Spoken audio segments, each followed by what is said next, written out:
नमस्कार और the deep dive में आपका स्वागत है। आज हम कैंपस की उस दुनिया में उतर रहे हैं जहां दो बातें एक साथ हो रही हैं।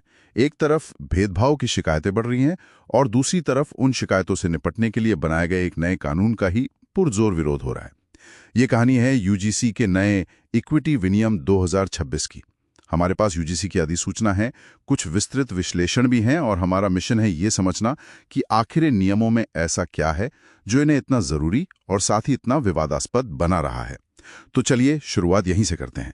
आखिर इन नए सख्त नियमों की जरूरत पड़ी ही क्यों? मतलब 2012 से तो कुछ दिशा निर्देश पहले से ही थे। जरूरत इसलिए पड़ी क्योंकि जो आंकड़े आ रहे थे वो एक बहुत ही खतरनाक कहानी बता रहे थे। अच्छा। जी, हमारे सूत्रों के मुताबिक 2017 से 2024 के बीच जातिगत भेदभाव की शिकायतों में, आप मानेंगे नहीं, 118% का उछाल आया। 118%? बिल्कुल। और जो पुराने नियम थे वो सिर्फ एक तरह से सलाह जैसे थे, बाध्यकारी नहीं थे। मतलब कॉलेज चाहे तो माने, चाहे तो ना माने। हाँ, तो 2026 में सुप्रीम कोर्ट ने कहा कि भाई अब बस बहुत हुआ और यूजीसी को बाध्यकारी नियम बनाने का आदेश दिया। और यहीं पर एक बहुत बड़ा बदलाव आया है। सोच जो है वो पहुंच मतलब एक्सेस से हटकर अनुभव यानी एक्सपीरियंस पर चली गई है। अनुभव मतलब अब सिर्फ एडमिशन दे देना काफी नहीं है। काफी नहीं है, बल्कि कैंपस के अंदर उस छात्र के साथ क्या होता है, बिल्कुल, उसके साथ कैसा बर्ताव होता है, इसका भी ध्यान रखना होगा। और इसकी सीधी जिम्मेदारी अब संस्थान के हेड की होगी। हाँ, मतलब वाइस चांसलर या प्रिंसिपल की। पहले से छात्रों का आपसी मामला कहकर टाला जा सकता था, अब नहीं। तो फिर जमीन पर क्या बदल रहा है? मतलब सिर्फ कागज पर नहीं, असल में कैंपस का माहौल बदलने के लिए यूजीसी क्या कर रहा है? मैंने इस विश्लेषण में एक शब्द बार बार पढ़ा, इक्विटी स्क्वाड। ये सुनने में किसी एक्शन फिल्म जैसा लगता है, ज्यादा पावरफुल है। एक इक्विटी समिति बनेगी और इसकी अध्यक्षता कोई और नहीं बल्कि सीधे वीसी या प्रिंसिपल करेंगे, और शिकायत मिलने के 24 घंटे के अंदर उन्हें बैठक बुलानी होगी। 24 घंटे मतलब जवाबदेही सीधे टॉप लेवल पर तय कर दी गई है, कोई बहाना नहीं चलेगा। कोई बहाना नहीं। और तीसरा, जैसा आपने कहा, इक्विटी स्क्वाड। ये मोबाइल टीमें होंगी जो हॉस्टल, कैंटीन, लाइब्रेरी जैसी जगहों पर नजर रखेंगी ताकि भेदभाव को पनपने से पहले ही रोका जा सके। एग्जैक्टली। लेकिन यहीं पर कहानी में एक दिलचस्प मोड़ आता है।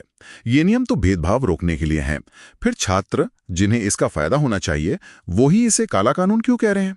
उत्तर प्रदेश से लेकर दिल्ली तक विरोध हो रहा है। ये बात थोड़ी विरोधाभासी लगती है। आपका सवाल बिल्कुल सही है, और इस विरोध की जड़ में 3 बड़े डर छिपे हैं। डर? हाँ, पहला और सबसे बड़ा डर है झूठी शिकायतों का।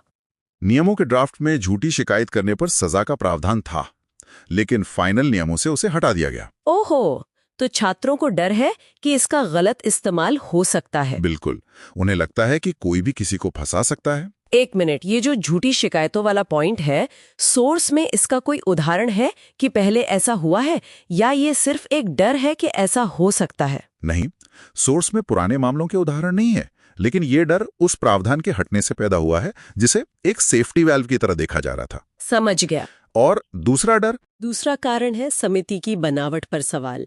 आलोचकों का कहना है कि इक्विटी समिति में आरक्षित वर्गों का प्रतिनिधित्व तो अनिवार्य है, पर सामान्य वर्ग का नहीं। तो उन्हें एक तरफा कार्रवाई का डर है। हाँ, पक्षपात का डर। और तीसरा डर निजता के हनन का है। इक्विटी स्क्वाड की निगरानी को कुछ छात्र कैंपस की जासूसी मान रहे हैं। तो मतलब अगर कैंपस में कोई भेदभाव का मामला होता है तो अब ये नहीं कहा जा सकता कि ये तो छात्रों के बीच का मामला है, अब सीधे प्रिंसिपल या वीसी की जिम्मेदारी होगी। Is that the big change? Exactly, यही सबसे बड़ा बदलाव है। और अगर संस्थान इन नियमों को लागू नहीं करता है तो यूजीसी उसकी फंडिंग रोक सकता है, नए कोर्स शुरू करने पर रोक लगा सकता है। यहाँ तक कि मान्यता भी रद्द हो सकती है। जी हाँ, मान्यता भी रद्द हो सकती है, और संस्थान के प्रमुख पर भी अलग से प्रशासनिक कार्रवाई हो सकती है। मकसद साफ है, उस कल्चर को बदलना जहाँ ऐसी घटनाओं को गलतफहमी कहकर रफा दफा कर दिया जाता था। तो एक तरफ सख्त सजा और दूसरी तरफ पक्षपात का डर। ये तो ऐसा लग रहा है कि न्याय को लेकर ही दो अलग अलग सोच आपस में टकरा रही हैं। आपने बिल्कुल सही नब्ज पकड़ी। यही इस पूरी बहस का असली केंद्र है, जिसे हम उपचारात्मक न्याय यानी रिमीडियल जस्टिस बनाम प्रक्रियात्मक न्याय यानी प्रोसीजरल जस्टिस कहते हैं। इसे थोड़ा और समझाइए। एक सोच कहती है कि ऐतिहासिक रूप से जिन्हें दबाया गया है उन्हें बचाने के लिए विशेष सुरक्षा और कड़े नियम जरूरी है, जो हमारे संविधान का अनुच्छेद 15(4) भी कहता है। लेकिन दूसरी सोच कहती है कि न्याय की प्रक्रिया सबके लिए एक जैसी और निष्पक्ष होनी चाहिए, वरना न्याय ही अन्याय लगने लगता है। सही कहा। तो इसका कुल मतलब क्या निकलता है? ये नियम भारतीय कैंपस में बराबरी लाने के लिए एक बहुत बड़ा कदम हो सकते हैं, इसमें कोई शक नहीं। लेकिन इनकी कामयाबी इस बात पर टिकी है कि इन्हें कितनी समझदारी और निष्पक्षता से लागू किया जाता है। यहां एक विचार छोड़ जाते हैं, क्या कोई नीति जो कुछ समूहों की रक्षा के लिए बनाई गई है, वो तब तक सच्ची समानता ला सकती है जब तक कि प्रक्रिया में शामिल अन्य लोग खुद को सुरक्षित महसूस ना करें? क्या ये नियम परिसरों में सेतु बनेंगे या फिर नई दीवारें खड़ी करेंगे?